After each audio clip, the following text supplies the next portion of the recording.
method can be used to calculate what you have for grade. So if, for example, we wanted to use the value-added approach, we say a farmer is producing wheat. Okay? And then he goes to sell, he produces wheat which is valued at 1,000 baht. So wheat, we all know bread comes from wheat, right? Yes. Yeah. So 1,000 baht. This is a farmer.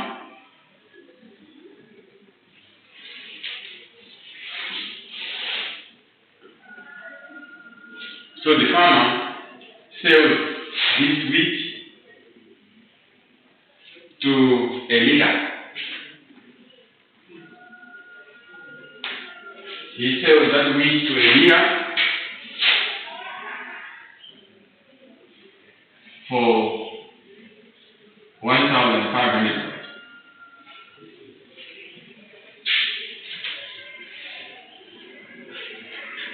The miller produces flour, and he sells that flour to a bread maker.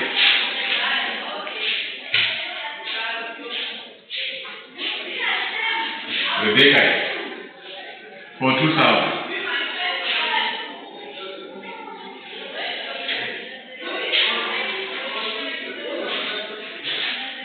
The baker now makes bread. He sells for all that. Maybe it was 1 ton. Just an example. Which was sold to a miller, and the miller makes flour. The flour was sold to the baker for this, and then the baker now makes bread, which he sells to a wholesaler.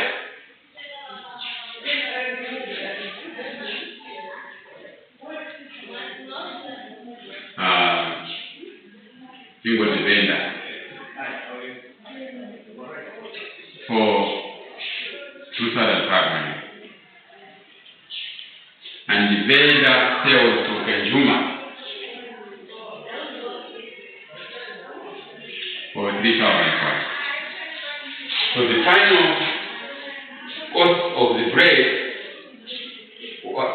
which the consumer is paying 3,000 baht.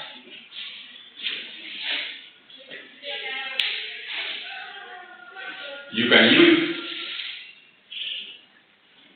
the product approach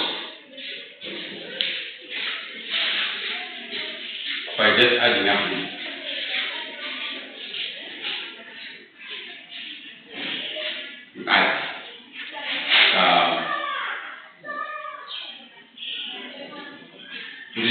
these vendors, bread vendors, and whatnot. We are going to bread in that. Bread are going to have an potential. You can add. You can make masama. 3,000 times and in a year they have sold 1 million loaves of bread. You will know how much bread is going to be, right? But you can also use the value addition approach. The value addition approach, you basically say, okay, the farmer this from here, and what did the farmer do? What value did he add? So this one from there, and then from the Mira, Anna put up 1,500. Anna put up 2,000. So his value addition, this from there. So you have 500. However, my example has been very simplistic. It's not like that. So from bread maker,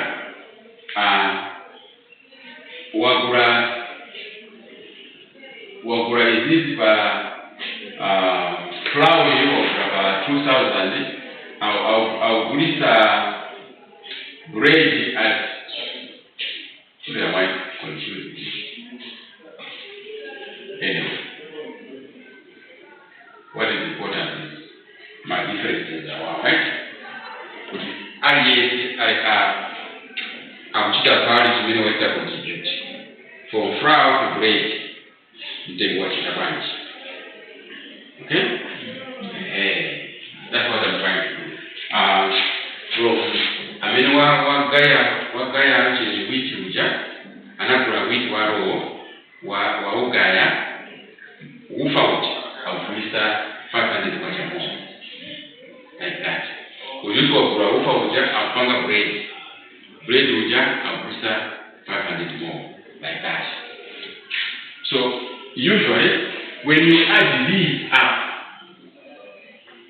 okay? When you add these up, they should equal to 3,000. I may have done it wrong way, but when you add them up, those value additions, 1,000 be, you must pass so the final rate price. Ababa ndio kutifama, huyu ndio ulimpasa zake hapa, okay, ndio utapata katika. So,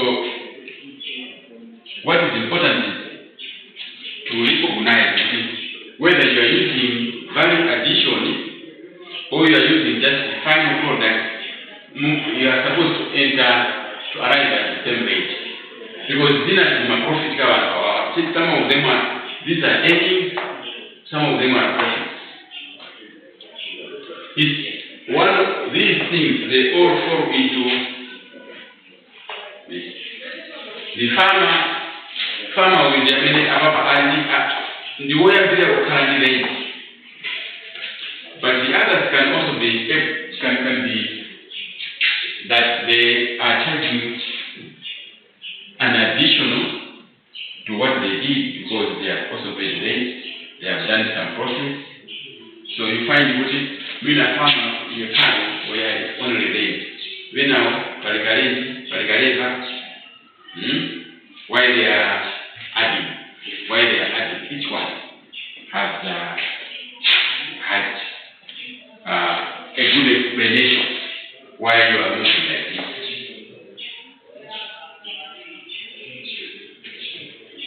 Because a baker is a business, right?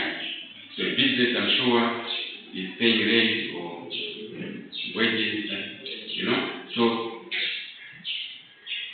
when he's baking that, he's turning that flour into bread, they are expected for him.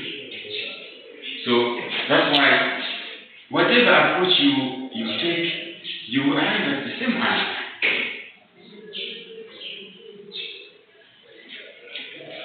You will always arrive at the same answer, whichever route. So these are the different approaches. We call them approaches to measuring national income. I hope you'll be able to study. We know if you're asked in an exam, you can be able to explain why they are the same. I am not saying so don't worry. Sometimes you can go on the internet and just say,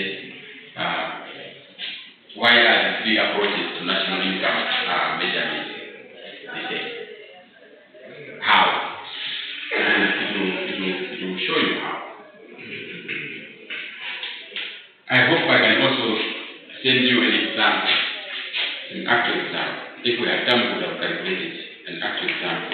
Because not this method or take a there's an example which I was, I don't know, I think in one of the classes, previous years, some class somewhere else. I see one. We have some time. Let us use this example. Indega, let's not okay. Are you having another car? Huh? You have another car? Yeah. Ah, sorry. Okay. I'll in one of the notes you'll find an example, and this example is exactly what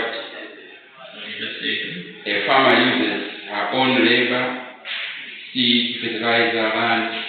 She rents to produce 100 bags of wheat.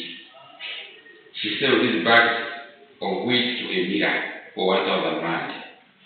The miller then uses the wheat he has bought for 1,000 to produce 200 kgs of flour, which he sells for 3,000 rand to a baker. The baker uses the flour for which he has paid 3,000 to make 1,000 loaves of bread. He sells these loaves as final goods to households for 5,000 rand. What is the value added by the farmer? What is the value added by the miller? What is the value added by the baker?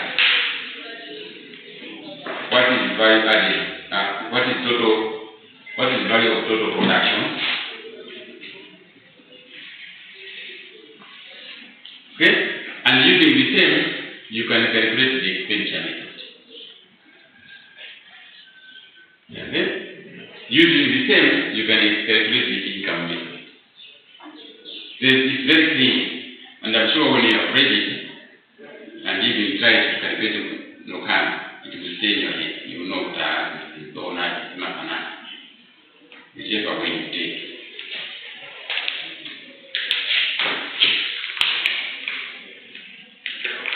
So, we will go as far as up to Reading just to make sure. So, for my young daughter there has the class, so. Huh? Never did I about it? Huh?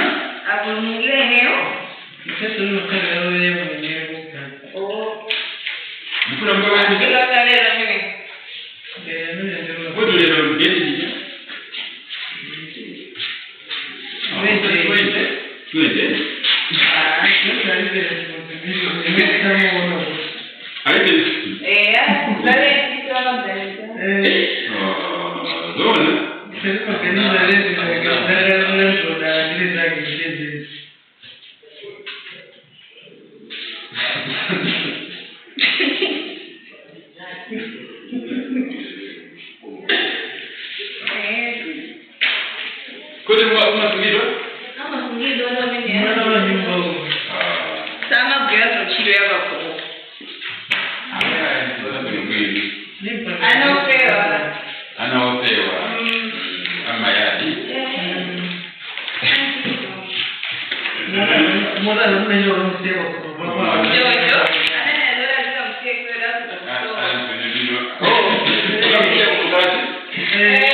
I think it's supposed to be, but if there's no one, we can use it.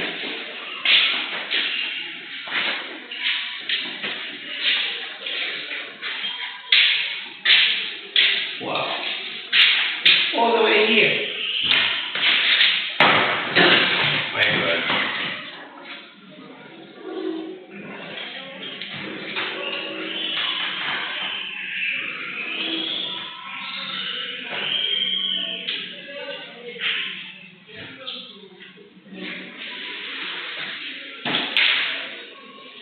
So how is it switched on? What? The project? What? Yes. Here, the protection.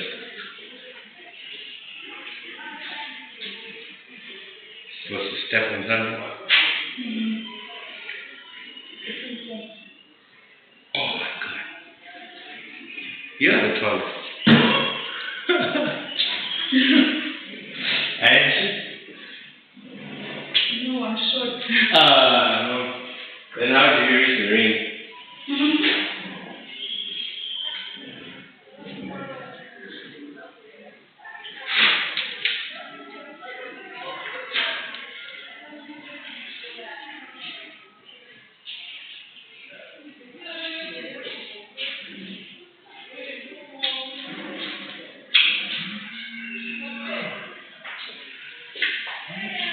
That's mine? I don't know.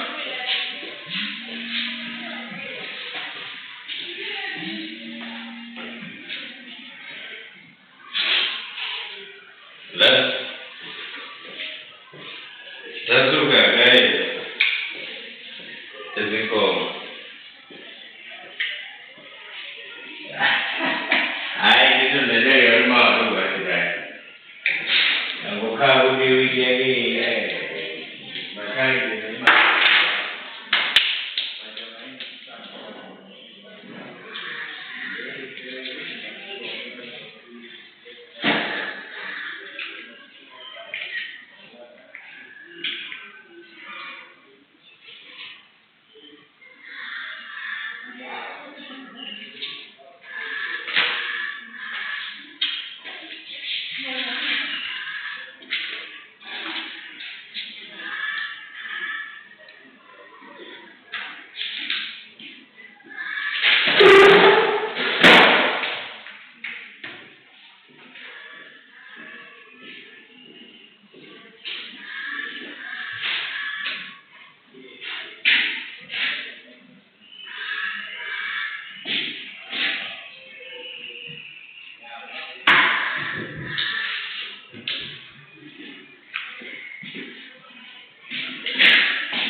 I know what this is.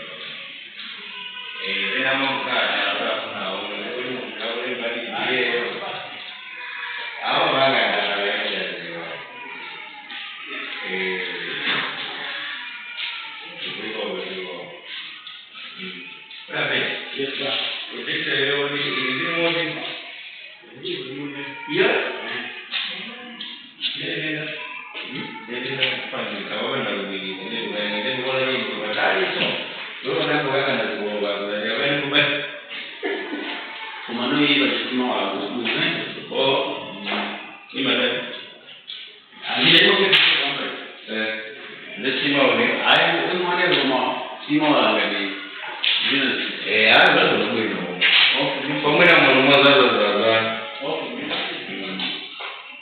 He says that they're remote. And I did not just fall down.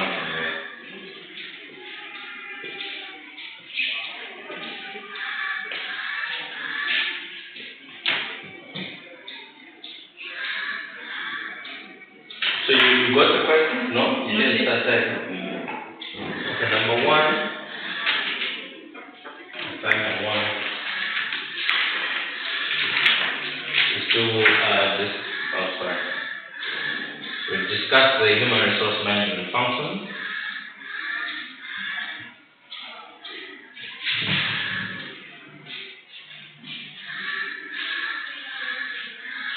And roles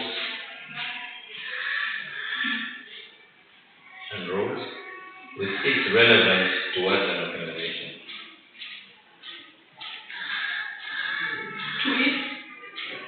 To its relevance towards an organization.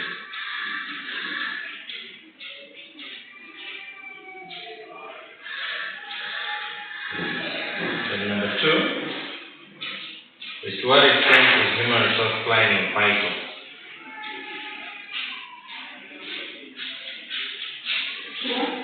To what extent is human resource planning vital? What you think is human resource Planning vital, citing the changes of the environment. citing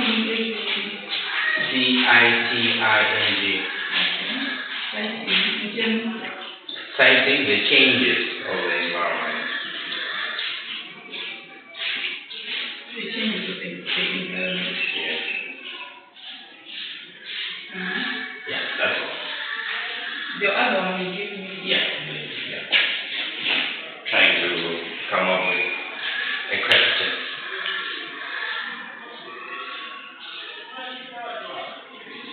Right, so today we sort of skip, because last time I think we were talking about learning organization, correct? Yeah, so apparently what has happened is that I've left my notes in the other laptop. So I don't have those notes in this laptop. So instead, we are going to look at grievance procedure and disciplinary. Yeah.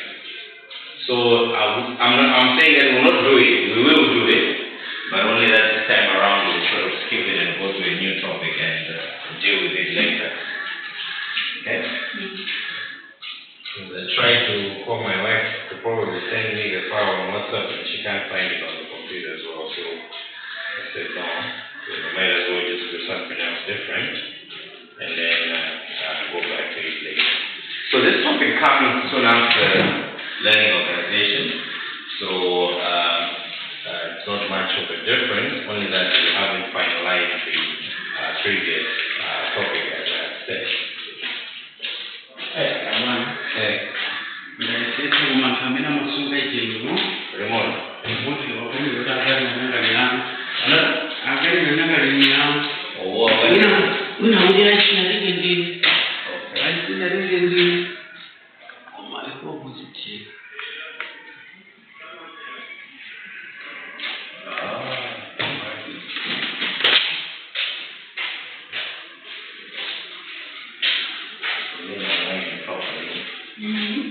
It's like this.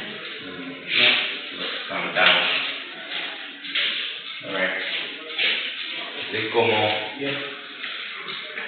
So that's the topic? Last time we did learning Organization. Yeah, then you were like, I'm gonna send you more. Yes. That's what I'm saying, is that I can't even give you right now my other computer, not this computer. This one is a different one. So when I get home, I think I'll do that. I remember actually that I haven't sent you the notes. Yeah. So I'll just send right away from the beginning and the rest. The ones for the beginning I didn't send you? Okay, let me send you. I think I'll keep on forgetting. Alright, let me do that now. Yeah. Okay.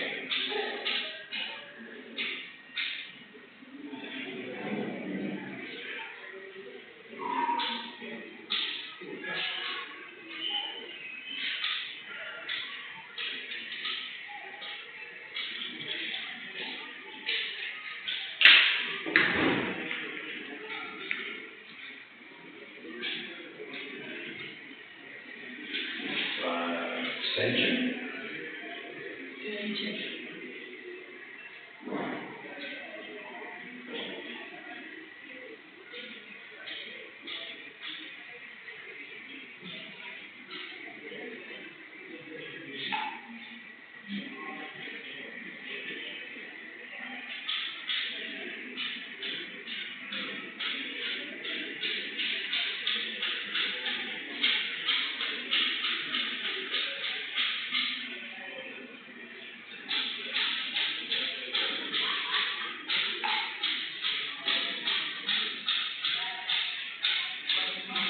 You've got it, right?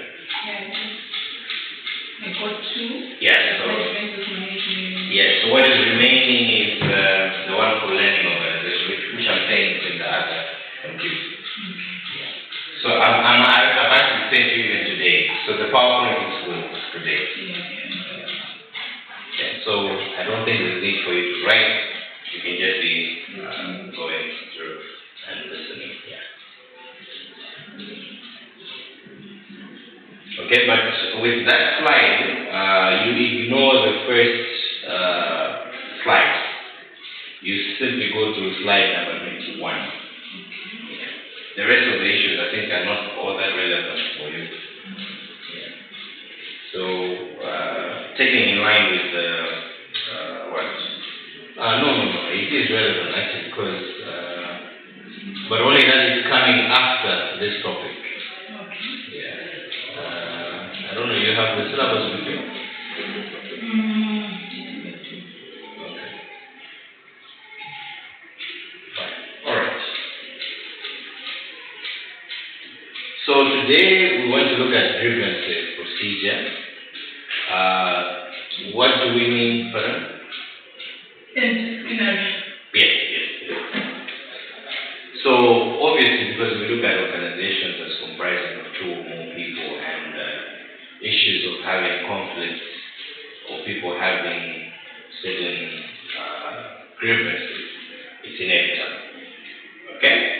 But it starts from where again, maybe employees expect more than what the employer can provide. Already there it means someone will have a grievance, because what defines a grievance is something that maybe you are dissatisfied or you are discontent. Yeah? So you're not satisfied with something, so that will basically bring in a grievance in the organization. So obviously where there are two or more people, as I said, that grievances are inevitable to happen in the organization. But now what we are looking at is that as an organization, we should have like a proper procedure on how we are going to handle these grievances. That's what basically we're looking at. Okay? So that's why we are more concerned about grievance and procedure, is because we know the harm that it can do to people if they are dissatisfied. Because if somebody is dissatisfied and it is not addressed, it's going to affect even in terms of how they work. And also sometimes people can also make decisions even to leave the job, to quit the job, because of the way how they work, they feel. Okay? Because they are being very dissatisfied. So that's why we are saying that we need to come up with a grievance procedure so that such issues that the employee is dissatisfied with are ironed out. Okay? So the same way even as customers, even when you go in service organizations, you find that we do have what we call suggestion boards. Those are reasons that's basically to help to iron out any dissatisfied customers that probably might have been not happy with our services. Okay? The same also in service organizations, they do have what is known as the customer recovery process. Customer recovery process is where now if the customer is dissatisfied about something, we have to find ways and methodologies to find out remedies on how we're going to recover that one customer. Because what we are scared of is that if one customer is dissatisfied with our services, what it means is that out of that one customer, we're going to lose 20. Why? Because the experiences are what? Shared. So your experiences with a specific bank or a specific organization, you're going to share it with other people and you're going to influence in terms of their levels of attitude towards that particular organization. Yeah. So it is important that we should have a procedure on how we are going to handle these particular grievances. So we're saying a grievance is a different, complaint or dispute regarding the interpretation or application or established policies and procedures governing terms of employment, working conditions, hours of work or compensation. Okay? So we are saying that grievance is any discontent or dissatisfaction, whether expressed or not. So which means that some people can be dissatisfied, others may wish to express it, others may not even wish to express it. But yet they are dissatisfied. It's possible. Okay? And we are also saying that a grievance can be something that is either valid or even something that is not valid. But you still have to listen to what they're saying. What is their complaint? Not just to sort of block them away and say, no, I don't see any problem here. No. Okay? So we are saying that it can be something that is valid and sometimes may not even be what? Something which is valid the same. Arising out of anything connected with the company, with an employee, which an employee thinks, believes, or even feels to be unfair, unjust, or inequitable. So the issues are, maybe you feel unfair treatment, or you feel like, no, there's no justice in this place, or I'm not being treated equally. Okay? All these things can bring certain grievances. And what we are saying is that it can be something that someone thinks, which means it can, that's why we're saying it can either be valid or not. It can be true or not. But at the same time, we're also saying that, again, it's something that one believes or something that somebody feels. They feel offended. They feel demeaned. They feel that they're being treated unfair. It's a feeling, yeah? Yeah. So sometimes the feelings can be true or sometimes the feelings can also be false. Okay? So we're saying a grievance procedure is one of the human resource management tools that set out ways in which certain actions concerning people should be carried out by management. So that's what we're saying, a procedure. We should have a proper way, certain actions that we are likely to take when people have these grievances. It is a formal approach to deal with specific matters of grievances and complaints at work or concerning the workplace. Yeah? So what we're saying is a grievance procedure is a formal approach that we are going to use in matters concerning grievances or complaints that we might have in the workplace. So what are the aims and what are the objectives of why we are looking at these procedures? Okay? So number one is that we want to ensure that we have good staff and manager working relations. Okay? So what we mean is that we want to have a good working relationship within the organization. At least I don't have any markers.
So when we are talking about working relations, we are simply looking at the relationship between basically the supervisor as well as also the subordinate, or the employee per se. Yeah? So what we are saying is that we have to make sure that as we are working here, we have a good working relationship between the supervisor and the subordinate. So subordinate is somebody who is below the supervisor. So you can look at this as a manager and look at this one as an employee.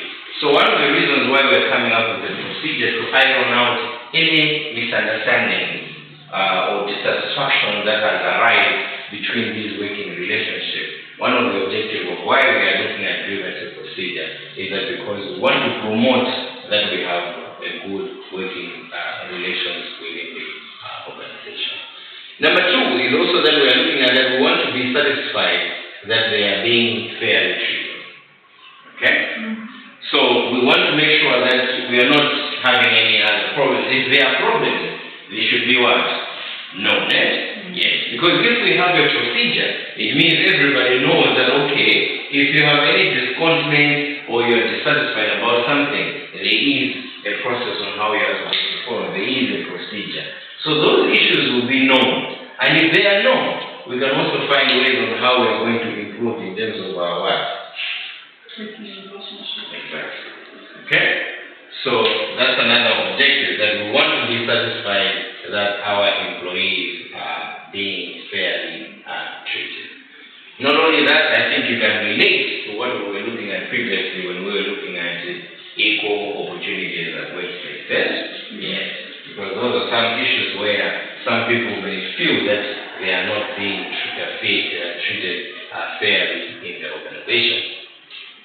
Number 3 is that you also have a fair hearing by their immediate supervisor concerning any grievances that you may wish to basically raise. Yeah? So what we are saying is that the objective is that you want to have a fair hearing. Yes? Yes. That somebody should basically pay attention to the issues that you are dissatisfied with. And usually we are saying that the subordinates will report basically to their supervisor. Okay? Of anything that they feel that maybe they are not satisfied with. Because in the organization structure, we are looking at that the employees would have to basically report directly to their supervisor. Okay? Another objective is basically to understand what is happening in the organization, who is involved, and what is their role in the issue. So at times, as a manager, sometimes you may not know who is doing what. Yeah? So because we have a specific grievance procedure and you are able to get reports directly from your employees, it means you know what is happening. So it's about what, and we are also looking at what? The people that are involved. Then, who are the people that are basically maybe demeaning other employees or they are making them feel bad in the organization? But also to understand what role are they playing in making sure that these things do not happen. Now we are talking about in terms of the supervisor themselves. Hello? Yes.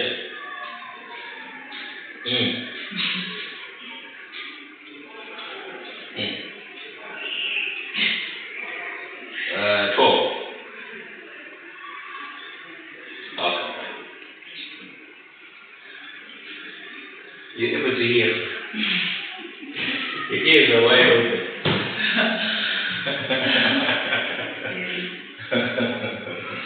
So I understand that you are as much. I do. Yeah. I see you just did the laughing there.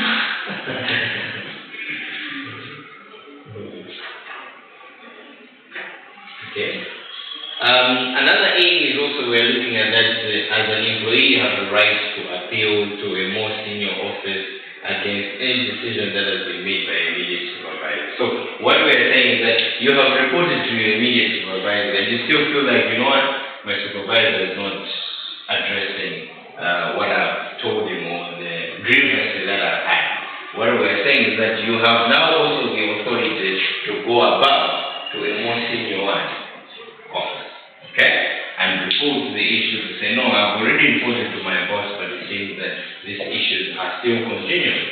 Or sometimes it can be that he is the cause, of the discontentment or the grievances that the employee has. So what we're saying is, in that case, you can't report to the same person that is basically treating you unfair. So you need somebody who has a higher office. So again, those are some of the objectives of why we are looking at grievances. What are the causes? What may cause these grievances? So obviously there will be many of them, because we are talking about that you are dissatisfied about something. So there will be a number of things that you can be dissatisfied with. So the list can be endless, but we just try to single out a few issues by but it doesn't mean that we're limited to that. Because remember, as I said, that we are simply looking at an element of dissatisfaction where an employee is dissatisfied about certain things. So the first key thing that we are looking at is can be promotion. Yeah, totally. Sometimes people feel like, each one of us is deserving, right? Yeah, so if my fellow counterpart has been promoted and I haven't been promoted, I will sort of feel a little bit dissatisfied with that, because everyone feels like, I also deserve this. Yeah, so that's what we are looking at, is that issues concerning promotion may cause grievances. However, sometimes to iron out that it should be easy to understand. That's why I did say that, okay, if we are promoting people, so these particular promotions should be tied with a specific word, policies, to guide to say, okay, how do you promote people within the organization? Yeah, I know of a certain organization known as Partners in Hope. It's a hospital. Yeah, because my wife has worked there before. You find that they only do promotions for people that have served that organization for over 5 years. So any employee who is below 5 years does not deserve to be promoted. It's only after 5 years where now people are moving from one position to the other. So it's there. So this helps out that if there is a policy, and this policy all the employees are aware of. So it means if somebody is being promoted, why should you be dissatisfied with that? Because you already know what the policy suggests. Yes. So I'm just trying again to solve, to say what can we do in such cases to make sure that again we cover up such kind of misunderstanding. Okay? Number two, it can be in terms of continuity of services. Yeah, you find that sometimes contracts can end in the middle. Yeah, you find that you're fired. You say no, we don't no longer need your services. So that can also cause several grievances, and especially where you are telling someone that they don't need their services, and you are entitled maybe to give them certain what I should call incentives, yeah, in terms of maybe that because they've been fired, so do they need any compensation? Okay, so that is something that again may cause grievances within the organization. Some grievances can be in terms of fines, yeah, where maybe the employer is fining the employee maybe to pay for something.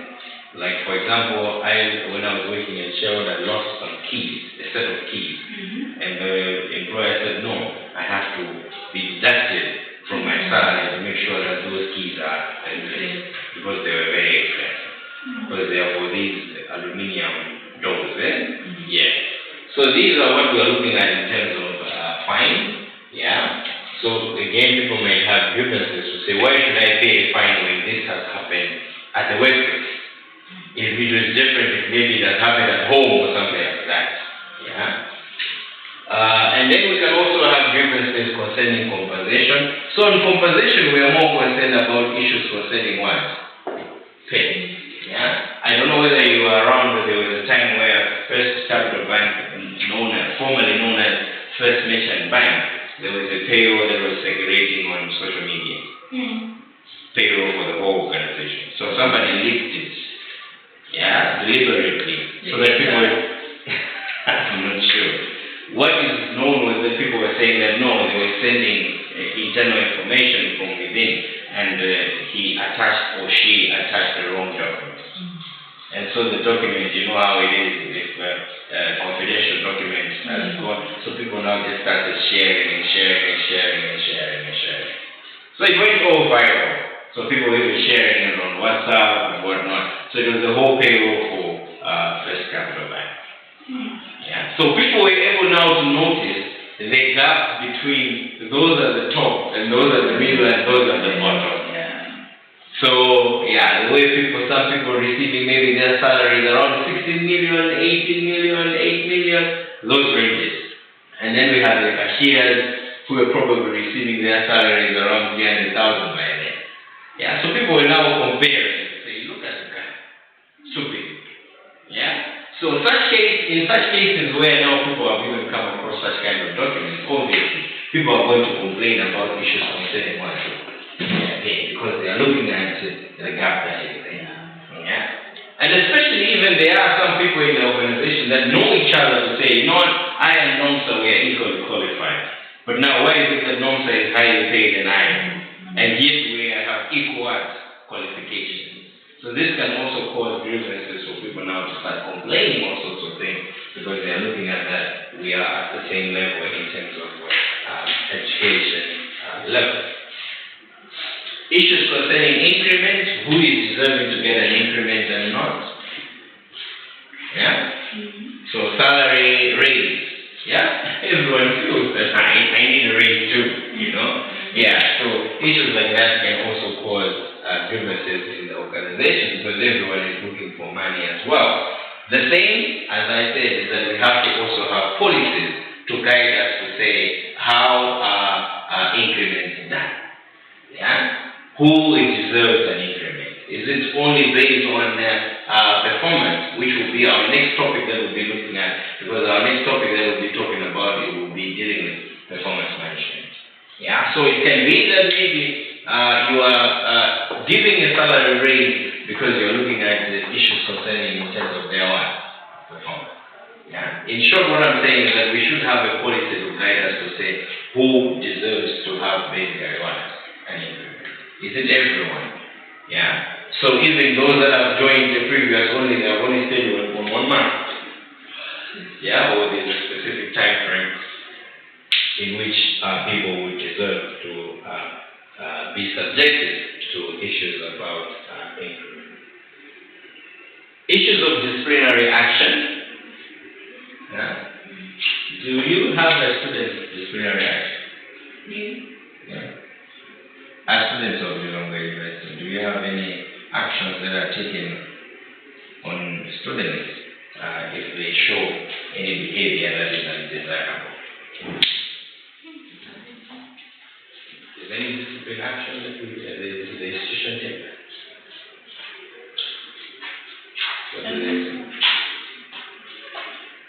Like maybe call for your parents or call you to talk to you, like that. So in such cases, again, people will evaluate. I did something wrong, I was called by the registrar. You did the very same thing and you were not called to the registrar. So already someone is going to have a grievance and say, no. This disciplinary action is subjective because it's only looking at a few individuals, other people, it does not apply. So again, we can have grievances concerning disciplinary action taken. Yeah. And sometimes maybe the action or the consequences that we are given or the punishment may differ. You did the same thing, but the punishments are what? Are different. Obviously, that is also going to cause what? Grievances, because someone will feel like, you know what? I'm not being treated fairly as any other person. So you should remember that in organizations, everything that we do, we basically set what is known as the what? The president. Yeah? So what is the precedent is that what we did, an action that we did when something happened, it means people will expect that